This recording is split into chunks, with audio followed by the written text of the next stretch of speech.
बिस्मिल्लाहिर्रहमानिर्रहीम। अस्सलाम वालेकुम स्टूडेंट्स, मैं हूं हसान फरीद, आपका फिजिक्स टीचर।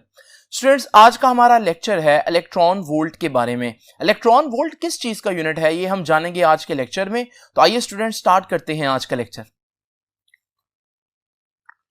स्टूडेंट्स, आपको मालूम है डेली लाइफ में हमारे पास ऐसे बहुत से प्रोसेस है जिसमें एनर्जी चेंज होती है। ये जो एनर्जी का चेंज है या ये जो एनर्जी होती है डिफरेंट ऑब्जेक्ट्स की, ये हम कैलकुलेट करते हैं एक यूनिट में जिसे हम कहते हैं जूल्स। ये ऐसा यूनिट है एनर्जी का। लेकिन स्टूडेंट्स, होता क्या है कि सम टाइम हमारी डेली लाइफ में एनर्जी चेंजेस इतनी छोटी होती हैं, इतनी स्मॉल होती हैं कि वो जो एनर्जी चेंजेस हमारे पास आती हैं उनकी वैल्यूज बहुत कम होती हैं। फॉर एग्जाम्पल, अगर मैं एक ब्लू फोटोन की बात करूं तो ये जो एक सिंगल फोटोन है ब्लू लाइट का, इसकी एनर्जी होती है 4.4 इंटू 10⁻⁻19 जूल्स। आप देख रहे हैं ये जो एनर्जी है इसमें 10⁻⁻19 का जो फिगर है वो बता रहा है कि एनर्जी बहुत थोड़ी है। अब क्या है कि हमें इतनी थोड़ी एनर्जी चेंजेस के लिए कोई ऐसा यूनिट चाहिए जो इस लेवल का हो, यानी बहुत छोटे स्केल की एनर्जीज को डिस्क्राइब करने के लिए हमें एक यूनिट चाहिए। वो जो यूनिट है उसे हम कहते हैं इलेक्ट्रॉन वोल्ट, जो कि आज का हमारा आर्टिकल है। तो पहली बात हमें क्या पता चली आज के आर्टिकल से कि इलेक्ट्रॉन वोल्ट क्या है। इलेक्ट्रॉन वोल्ट एनर्जी का ही एक यूनिट है। ना सिर्फ ये एनर्जी का ही एक यूनिट है बल्कि ये एनर्जी का एक बहुत छोटा यूनिट है। जब बहुत स्मॉल एनर्जी चेंजेस इन्वॉल्व हो, जैसे फोटोन में मैंने बात की, जैसे इलेक्ट्रॉन में बात करेंगे आगे, तो वहां पर हमारे पास जूल एक बहुत बड़ा यूनिट होता है। उसको हम यूज नहीं करेंगे, उसकी जगह इलेक्ट्रॉन वोल्ट को यूज करेंगे। अब कुछ ऑब्जेक्टिव्स हैं, मैं इससे पहले कि इलेक्ट्रॉन वोल्ट को डिफाइन करूं वो ऑब्जेक्टिव्स मैं आपके सामने लिख देता हूं। पहली चीज क्या है जी, उसमें याद रखिएगा इलेक्ट्रॉन वोल्ट के बारे में आप लोग पहली बात याद रखेंगे कि व्हाट इज इलेक्ट्रॉन वोल्ट। तो इलेक्ट्रॉन वोल्ट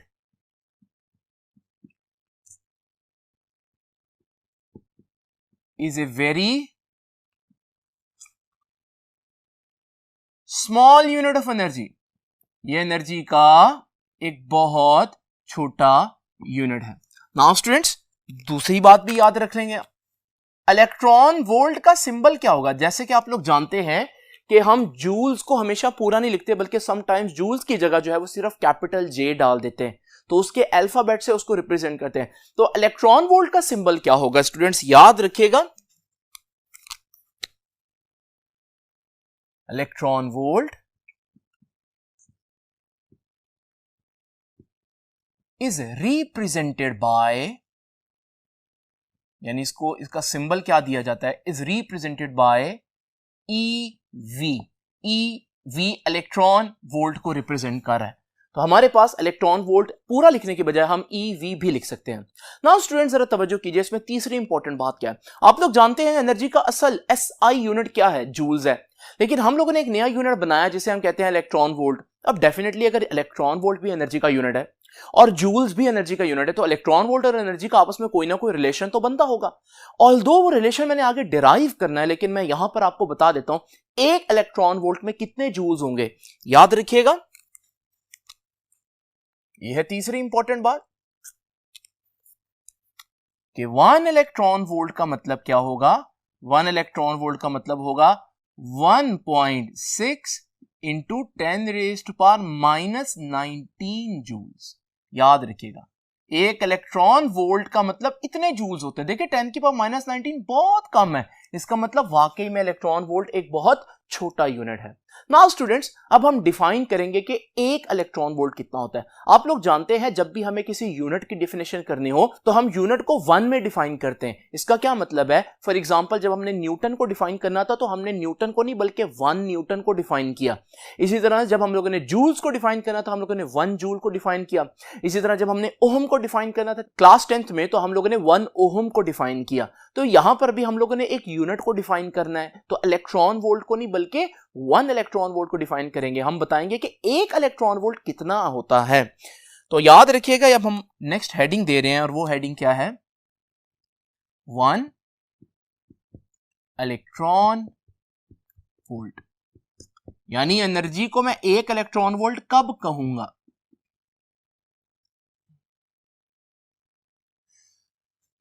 स्टूडेंट्स, जैसे कि आप लोग जानते हैं कि जब भी हम इलेक्ट्रोस्टैटिक्स में कोई कॉन्सेप्ट देते हैं चार्जेस के बारे में, तो हम उसका एक आसान हल ये देते हैं कि बच्चे पहले ग्रेविटी में वही कॉन्सेप्ट समझ लें, क्योंकि अगर ग्रेविटी में वही कॉन्सेप्ट उनको एक दफा समझ में आ जाए तो फिर इलेक्ट्रोस्टैटिक्स में समझना कोई मसला नहीं है, क्योंकि दोनों की जो थ्योरी है वो काफी मिलती जुलती है। आप लोग जानते हैं स्टूडेंट्स कि हम लोगों ने देखा कि जमीन के ऊपर अगर कोई चीज मौजूद हो तो जमीन उसको अपने सेंटर की तरफ अट्रैक्ट करती है। ये अट्रैक्टिव फोर्स जो है वो ग्रेविटेशनल फोर्स है। अब क्योंकि ये फोर्स अट्रैक्टिव है, अगर आप इस ऑब्जेक्ट को थोड़ा सा हाइट पर ले जाएं तो आपने इसकी अट्रैक्टिव फोर्स के अगेंस्ट काम किया। जब भी आप अट्रैक्शन के अगेंस्ट काम करेंगे तो डेफिनेटली आपका बहुत वर्क लगेगा।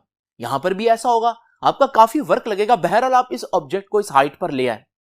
याद रखिएगा, जब आपका वर्क लगा है अट्रैक्टिव फोर्स के अगेंस्ट काम करने में, तो यही वर्क आपका एनर्जी बनकर स्टोर हो गया। तो हम कहेंगे बॉडी के पास इस वक्त ग्रेविटेशनल पोटेंशियल एनर्जी है। नाउ स्टूडेंट्स जरा तवज्जो कीजिएगा, हमें कैसे पता चलेगा इसके पास एनर्जी स्टोर हुई है? आप सिंपल एक छोटा सा एक्सपेरिमेंट करें। आप इस ऑब्जेक्ट को छोड़ दें, क्या ये इधर ही खड़ा रहेगा? नहीं, बल्कि ये नीचे को फौरन ही जाना शुरू कर देगा, जिससे ये पता चल रहा है कि वाकई उस पॉइंट के ऊपर इसमें कुछ एनर्जी स्टोर हो गई थी। तो मैंने असूल क्या बताया? असूल ये है कि जब भी आपके पास कोई अट्रैक्टिव फोर्स हो, जैसे इस केस में ग्रेविटी है, और आप उस अट्रैक्टिव फोर्स के अगेंस्ट एक ऑब्जेक्ट को मूव करें, डिस्प्लेस करें, तो आप उसमें वापस जाने की एक एबिलिटी क्रिएट कर देते हैं। और ये जो वापस जाने की एबिलिटी है, इसे हम बोलते हैं कि आपने उसमें एक एनर्जी क्रिएट कर दी, और वो एनर्जी आपको पता चलेगी जब आप उस ऑब्जेक्ट को छोड़ेंगे। नाउ स्टूडेंट्स, इस कॉन्सेप्ट को तो हमने समझ लिया। आइए इसी कॉन्सेप्ट्स को हम इलेक्ट्रोस्टैटिक्स में अप्लाई करते हैं। जरा इमेजिन करें कि मेरे पास दो प्लेट्स हैं, एक पॉजिटिव प्लेट है और एक नेगेटिव प्लेट है। आप लोग जानते हैं जिस तरह से मैसेज ग्रेविटेशनल फील्ड क्रिएट करते हैं, इस तरह से चार्जेस इलेक्ट्रिक फील्ड क्रिएट करते हैं। तो ये भी तो ऑपोजिट चार्जेस ही हैं, तो यहां पर भी एक इलेक्ट्रिक फील्ड क्रिएट हो जाएगी दोनों प्लेट्स के दरमियान। नाउ स्टूडेंट्स जरा तवज्जो कीजिए, अगर एक इलेक्ट्रॉन जो है वो यहां पर पड़ा तो आप लोग जानते हैं कि वो इस पॉजिटिव प्लेट के साथ चिपका रहेगा। आप कह सकते हैं कि ये इलेक्ट्रॉन इस पॉजिटिव प्लेट की वजह से अट्रैक्ट हो रहा है, यानी यहां भी ये अट्रैक्शन की फोर्स है। अब जरा इमेजिन करें, मैंने क्या कहा था आपको, अगर आप अट्रैक्टिव फोर्स के अगेंस्ट किसी ऑब्जेक्ट को डिस्प्लेस करें तो आप उस ऑब्जेक्ट पर वर्क करते हैं, जो कि उसमें एनर्जी बनकर स्टोर हो जाता है। यानी कि इलेक्ट्रॉन अब जहां पर पहुंच चुका है, इसमें इलेक्ट्रॉन के पास कुछ एनर्जी स्टोर होगी, क्योंकि मैंने इलेक्ट्रॉन के ऊपर लगने वाली अट्रैक्टिव फोर्स के अगेंस्ट काम किया। वो और बात है, यहां ये अट्रैक्टिव फोर्स ग्रेविटेशनल फोर्स नहीं है, यहां पर ये अट्रैक्टिव फोर्स जो है वो इलेक्ट्रिक फोर्स है, चार्जेस के दरमियान जो होती है। नाउ स्टूडेंट्स, मुझे कैसे पता चलेगा इस इलेक्ट्रॉन के पास यहां एनर्जी स्टोर हो चुकी है? बहुत आसान तरीका, आप इसको यहां पर छोड़ दें, आप देखेंगे ये फौरन ही पॉजिटिव प्लेट की तरफ भागेगा, जिसका मतलब ये है कि इसके पास कुछ ना कुछ एनर्जी स्टोर हो गई थी। तो स्टूडेंट्स, आप लोगों ने देखा कि इलेक्ट्रिक फील्ड के अंदर भी जब आप चार्जेस को मूव करते हैं तो चार्जेस एनर्जी गेन और एनर्जी लूज करते हैं, बिल्कुल वैसे जैसे ग्रेविटी में मैस एनर्जी गेन और एनर्जी लूज करते हैं। ये जो हमारे पास एनर्जी है, इसे हम बोलते हैं पोटेंशियल एनर्जी। लेकिन क्योंकि इलेक्ट्रिक फील्ड के अंदर ऐसा हो रहा है, तो इसे अब मैं ग्रेविटेशनल पोटेंशियल एनर्जी नहीं कहूंगा, इसे कहूंगा इलेक्ट्रिक पोटेंशियल एनर्जी। तो पहली बात हम लोगों ने क्या सीखी कि जब भी आप एक इलेक्ट्रॉन को इलेक्ट्रिक फील्ड में मूव करेंगे तो वो एक एनर्जी गेन और लूज करेगा। ये हमारे पास एनर्जी जो है वो इलेक्ट्रिक पोटेंशियल एनर्जी कहलाती है। नाउ स्टूडेंट्स, ये एनर्जी 1 इलेक्ट्रॉन वोल्ट कब होगी? क्वेश्चन तो ये है। हम लोगों ने ये सीख लिया कि इलेक्ट्रिक फील्ड में इलेक्ट्रॉन के मूवमेंट से कभी इलेक्ट्रॉन एनर्जी गेन करता है, कभी इलेक्ट्रॉन एनर्जी लूज करता है। लेकिन ये एनर्जी 1 इलेक्ट्रॉन वोल्ट कब होगी? क्योंकि हमने तो इसको डिफाइन करना है।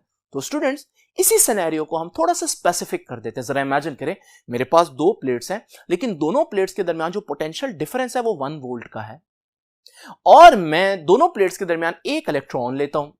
जब मैं इस इलेक्ट्रॉन को ऊपर लेकर जाऊंगा तो अट्रैक्टिव फोर्स के अगेंस्ट लेकर जा रहा हूं, डेफिनेटली उसमें एनर्जी स्टोर होगी।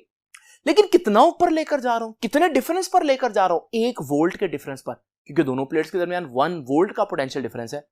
तो जब ये इलेक्ट्रॉन ऊपर पहुंचेगा तो याद रखिएगा, इस वक्त इसके पास एनर्जी स्टोर होगी ना। कितनी एनर्जी स्टोर होगी? 1 इलेक्ट्रॉन है और 1 वोल्ट के पोटेंशियल डिफरेंस पर गया हुआ है, तो फिर कितनी एनर्जी स्टोर होगी? Definitely 1 electron volt. तो सिंपल कॉन्सेप्ट है स्टूडेंट्स, 1 इलेक्ट्रॉन वोल्ट कब एनर्जी स्टोर होती है? जब एक इलेक्ट्रॉन को आप 1 वोल्ट के पोटेंशियल डिफरेंस से मूव करें, तो वो जो एनर्जी गेन या लूज करेगा, उस एनर्जी को हम कहते हैं 1 इलेक्ट्रॉन वोल्ट। याद रखिएगा, अगर मैं इसको ऊपर लेकर जा रहा हूं तो इस सूरत में अट्रैक्टिव फोर्स के अगेंस्ट लेकर जा रहा हूं, ये अभी एनर्जी गेन कर रहा है, और कैसे पता चलेगा गेन कर रहा है? आप इसको छोड़ें, ये खुद ब खुद नीचे को मूव करेगा, तो इसका मतलब एनर्जी थी। लेकिन अगर इलेक्ट्रॉन यहां पर हो और मैं इसको नीचे लेकर आऊं, तो जब मैं इसको नीचे लेकर आऊंगा उस सूरत में इसके पास एनर्जी लूज होगी सारी की सारी। इस पॉइंट पर इसके पास कोई एनर्जी नहीं है। कैसे पता चलेगा? आप इसको छोड़ दें, क्या ये वापस ऊपर को जाएगा? नहीं जाएगा। इसका मतलब इस सूरत में इसने एनर्जी लूज की। तो आपने देखा एनर्जी गेन भी कर सकता है इलेक्ट्रॉन, लूज भी कर सकता है, लेकिन उस एनर्जी को 1 इलेक्ट्रॉन वोल्ट कब कहेंगे? दोबारा देख लीजिए, जब एक इलेक्ट्रॉन 1 वोल्ट के पोटेंशियल डिफरेंस पर मूव करे, तो फिर याद रखिएगा वो जो एनर्जी गेन करेगा या लूज करेगा वो 1 इलेक्ट्रॉन वोल्ट कहलाएगी। तो याद रखिएगा स्टूडेंट्स, इस डेफिनेशन को हम लिख देते हैं। What is 1 electron volt? It is defined as amount of energy gained, जो इलेक्ट्रॉन हासिल करे, गेन, और लॉस्ट या लूज करे। कौन लूज करे या गेन करे? By an electron,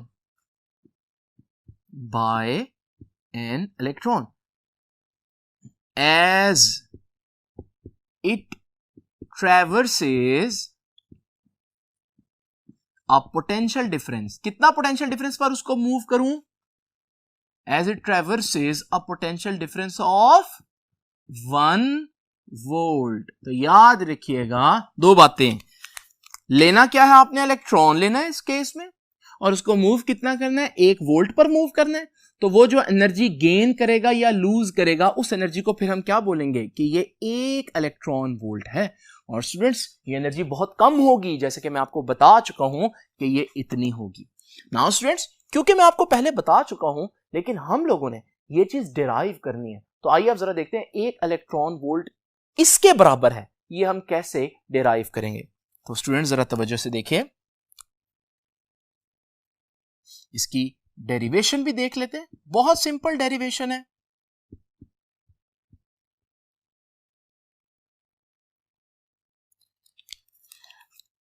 now student, सबसे पहले तो जो मैंने आपको अभी बताया कि मेरे पास 2 प्लेट्स हैं और इलेक्ट्रॉन जो है वो पॉजिटिव प्लेट से लगा हुआ है, और इस इलेक्ट्रॉन को ये पॉजिटिव प्लेट अपनी तरफ अट्रैक्ट कर रही है। तो जब मैं इस अट्रैक्टिव फोर्स के अगेंस्ट इसको डिस्प्लेस करूंगा, तो मैं इस पर वर्क कर रहा हूं, तो डेफिनेटली इसकी एनर्जी बढ़ रही है।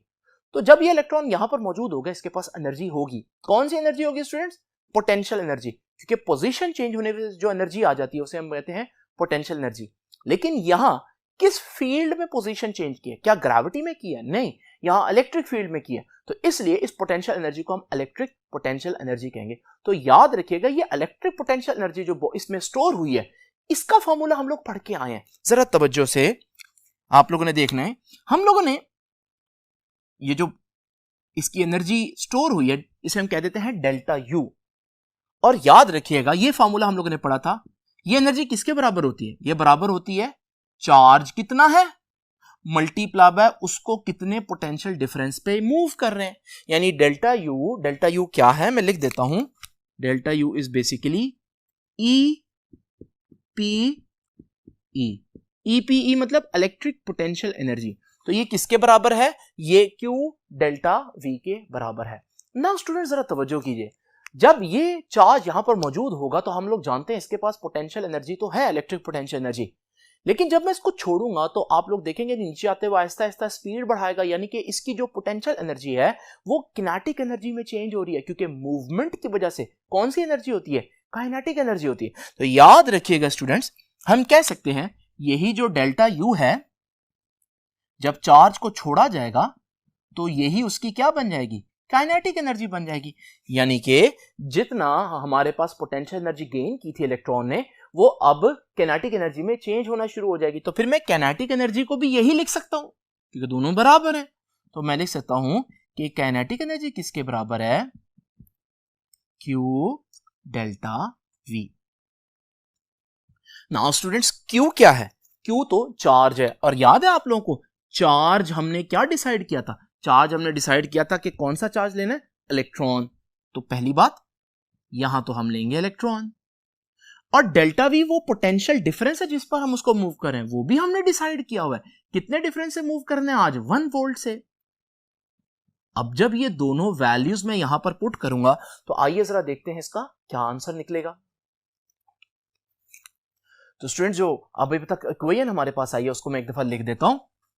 तो वो इक्वेशन है delta kinetic energy is equal to Q delta V. लेकिन मैं बताया क्यू क्या है, चार्ज, और इलेक्ट्रॉन पर कितना चार्ज होता है, क्योंकि हमने चार्ज एक इलेक्ट्रॉन लेना है, तो इलेक्ट्रॉन पर कितना चार्ज होता है जी, इलेक्ट्रॉन पर चार्ज होता है 1.6 इंटू 10⁻⁻19 कूलम्ब।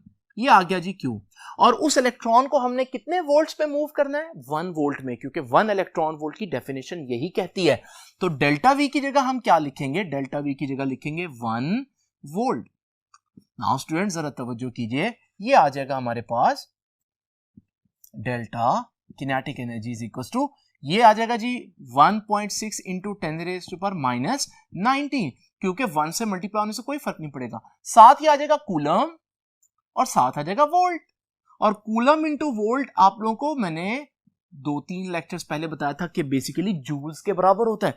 तो इसका मतलब आपके पास किनेटिक एनर्जी कितनी आई, किनेटिक एनर्जी आई 1.6 इंटू 10⁻⁻19 और साथ क्या आ जाएगा, जूल्स। यानी कि अगर एक इलेक्ट्रॉन हो और एक इलेक्ट्रॉन 1 वोल्ट का पोटेंशियल डिफरेंस चेंज करे तो उसके पास कितनी एनर्जी आ जाती है, 1.6 इंटू 10⁻⁻19 जूल। लेकिन मैं पहले ही बता चुका हूं कि जब एक इलेक्ट्रॉन और 1 वोल्ट की बात करेंगे तो फिर जो एनर्जी होगी वो 1 इलेक्ट्रॉन वोल्ट होगी। इसका मतलब ये जो एनर्जी आई है यही 1 इलेक्ट्रॉन वोल्ट है। तो यहां से हमें क्या पता चला कि 1 इलेक्ट्रॉन वोल्ट किसके बराबर आया, 1.6 इंटू 10⁻⁻19 जूल्स। नाउ स्टूडेंट्स जरा तवज्जो कीजिए, यहां एक बहुत इंपॉर्टेंट कन्वर्जन है जो आपको पता होनी चाहिए। वो कन्वर्जन क्या है, अगर आपके पास आंसर जूल में है और आप आंसर निकालना चाहते हैं इलेक्ट्रॉन वोल्ट में, तो आप लोग क्या करेंगे, याद रखिएगा इस केस में आप 1.6 इंटू 10⁻⁻19 से डिवाइड करेंगे तो आंसर किस में आ जाएगा, इलेक्ट्रॉन वोल्ट में आ जाएगा। फॉर एग्जाम्पल स्टूडेंट्स, मैंने आपको शुरू में एक एग्जाम्पल दी कि मेरे पास एक ब्लू का फोटोन है और इस ब्लू के फोटोन की जब मैं एनर्जी देखता हूं तो वो है 4.4 इंटू 10⁻⁻19 जूल्स। अब देख रहे हैं आप, ये तो बहुत कम जूल्स बन रहे हैं, तो हमें कोई छोटा यूनिट चाहिए। हमारे पास छोटा यूनिट मौजूद है अब, और वो कौन सा, इलेक्ट्रॉन वोल्ट। लेकिन इतने जूल्स में कितने इलेक्ट्रॉन वोल्ट होंगे, तो उसके लिए हम क्या करेंगे, इसको डिवाइड कर देंगे 1.6 इंटू 10⁻⁻19 से। जब हम इसको डिवाइड करेंगे ये जो आंसर आएगा 2.8 आ जाएगा। लेकिन अब ये आंसर जूल्स में नहीं है, अब ये आंसर इलेक्ट्रॉन वोल्ट में। और आपने देखा अब आपका आंसर जो उसमें कोई नेगेटिव पावर नहीं आ रही, बल्कि आपका आंसर जो है वो इस स्केल में सही आ रहा है। तो स्टूडेंट्स यहां से हम कहते हैं कि हमारे पास जो छोटी एनर्जी चेंजेस होती है उनके लिए बेस्ट यूनिट कौन सा है यूज करने के लिए, वो है इलेक्ट्रॉन वोल्ट स्टूडेंट्स। लेकिन इसके ऑपोजिट भी आपको पता होना चाहिए, अगर कहीं पर आपको इलेक्ट्रॉन वोल्ट से जूल्स में जाना पड़े तो फिर डेफिनेटली आप उल्ट कर देंगे और उसके लिए आप क्या करेंगे, 1.6 इंटू 10⁻⁻19 से मल्टीप्लाई करेंगे। ठीक है जी, याद रखिएगा ऐसा यूनिट कौन सा है, ऐसा यूनिट जूल ही है। तो स्टूडेंट्स ये था हमारा आज का लेक्चर। आप लोगों ने देखा कि हमारा आज का जो लेक्चर है वो एक नए यूनिट के बारे में था जिसको हम इलेक्ट्रोस्टैटिक्स में बहुत ज्यादा इस्तेमाल करेंगे आगे। अब आपसे इंशाल्लाह मुलाकात होगी नेक्स्ट लेक्चर में, तब तक के लिए अल्लाह हाफिज।